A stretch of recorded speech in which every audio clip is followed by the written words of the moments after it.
Capture the objectives. All right, how we doing, folks? It's your boy Marcos kicking it off here with a little freestyle Friday action, a little domination, a little let's go and catch some flags and not get points for them, but we'll discuss that in a little bit. I'm using whatever that first assault rifle is. That's the STC, STA, CSC, whatever the hell the thing that first game gives you.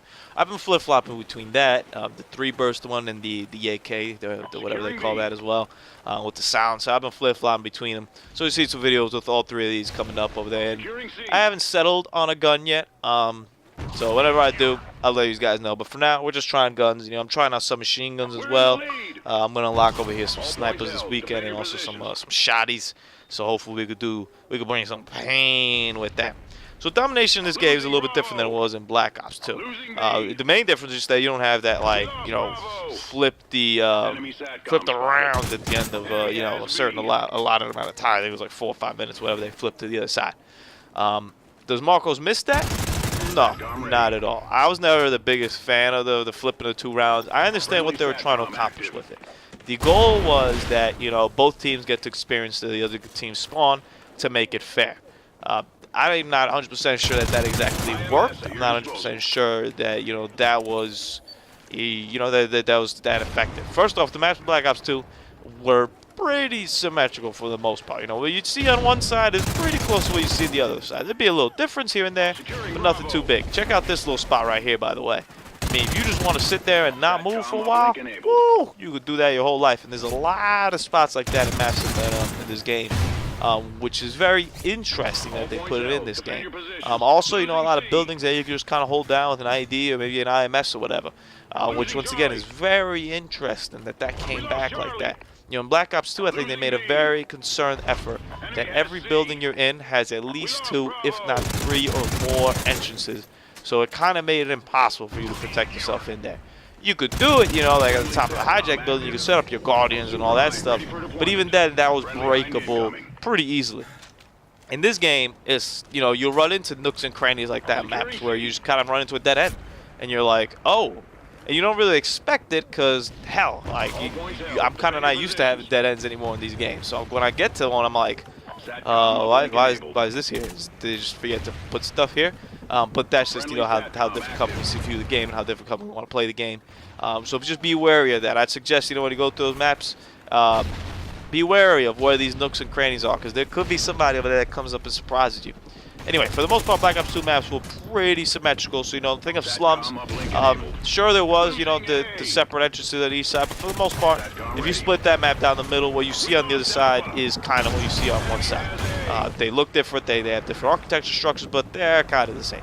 Hijacked, I mean, this is a perfect example. You could fold Hijacked up and it fits perfectly one side into another. It's the same exact shit. Same thing with Nuketown. Sure, there might be a car here and there that's not placed the same, but it's pretty much the same thing. This game, nah. So this game, it says some symmetry. Get out of here. I can't even think of a map. You know, maybe, nah, not even Strike Zone. Strike Zone. Well, Strike Zone has a part of the Strike Zone.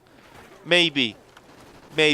But aside from that, nothing. Everything is completely different, and I enjoy that. I enjoy that in the variety sense, you know, because that way there's different things you could do on different sides of the map. And once again, it comes into map knowledge, comes into play over there. You know, you got to learn what's destructible in the map, which isn't too much in the game, so that's pretty quick. You got to learn where the spawns are, which could be, you know, a little bit erratic sometimes. Even though I'm very content with the spawns. Let's stop right here and talk a little bit about spawns. I'm very content with the spawns in this game for now. I feel like I could gauge, and I haven't played too long, but I feel like I could modestly gauge where people are coming from, especially in a game like Domination. I think that easiest thing as well.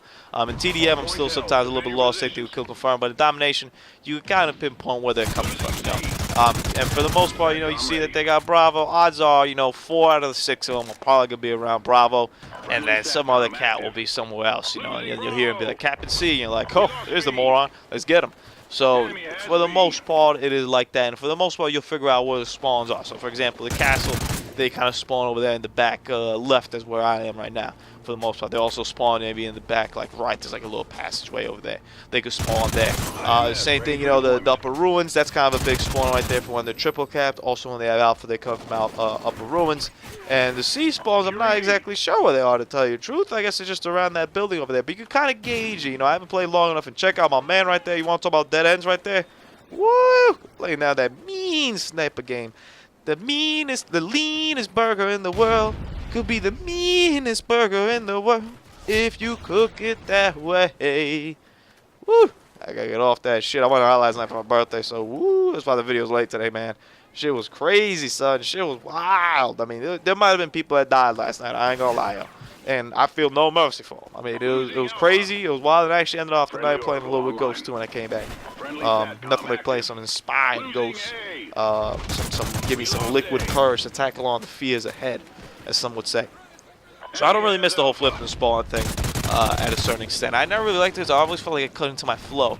And there's strategy behind it. You know, you kind of have to gauge it and be like, well, maybe I shouldn't rush into a spawn right now. There's only 30 seconds. Let me save these, and then we'll start anew in the next round. But I hated that. I hated that because you make me just sit and wait for the round to end. No. Let's keep it moving. So I much prefer this.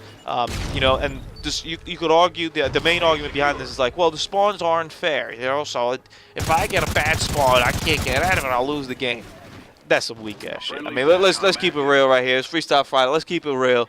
That's weak, man. If you can't get out of your own spawn, I don't care how bad your spawn is designed. If you can't get out of your spawn once to break through, then that's on you, dog. And I feel no pity and no mercy for somebody who says that. That's why I don't put that as an excuse. You could give me the worst spawn on hell. You could give me, you know, the downturn B spawn where you like spawn underground or some shit. You give me the downturn A spawn where you spawn like in an unfinished building. Which, like, if someone's got like a predator missile, will kill you automatically. I don't care. Give me the worst spawn in the world. You could give me that gas station spawn in Standoff, which is by far one of the most atrocious things I ever saw in humanity. You give me that spawn, I'll figure my way out. Don't worry about it. You might die a couple times. It might be a little bit fair. It might be a little bit hard, but you'll figure it out. You know, that's that. Don't sweat the technique over there.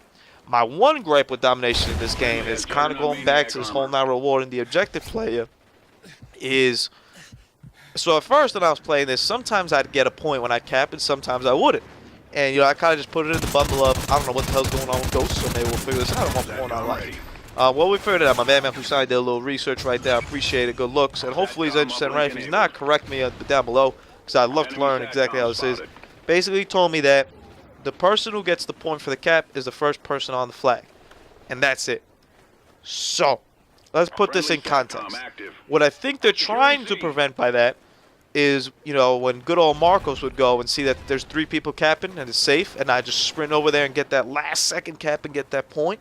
And I think they're trying to prevent that, so they're trying to prevent you from getting that easy point for not really doing much, but at the expense of when Marcos would go clear out 3 or 4 people, annihilate it, kill it, and then some other goon would just come lay down the flag, and I'd go lay down next to him, and then all of a sudden I don't get the point, even though I got a ton of stuff like around them and whatnot. Maybe that was the, you know, the extra point I needed to get to my kill streak. I don't like it. I will tell you right now. There's no ifs, ands, or about that. I would much rather live with the goon who gets the point for coming in late than just costing everybody else. I mean, that just seems like a very weak solution overall. Not exactly too satisfied about that. And you know, that it's once again, it's one of those things that I put like, did we really have to change that? Like, was that really an issue? Was there so much complaint that, you know, people got points for cap and flags that maybe should have, they couldn't have deserved? I don't think so. I've never heard it before. I've never seen it in the form, so I don't know exactly where that came from. But it's, once again, one of those things you get used to. Anyway, 26-6 at 6. Have a great Friday.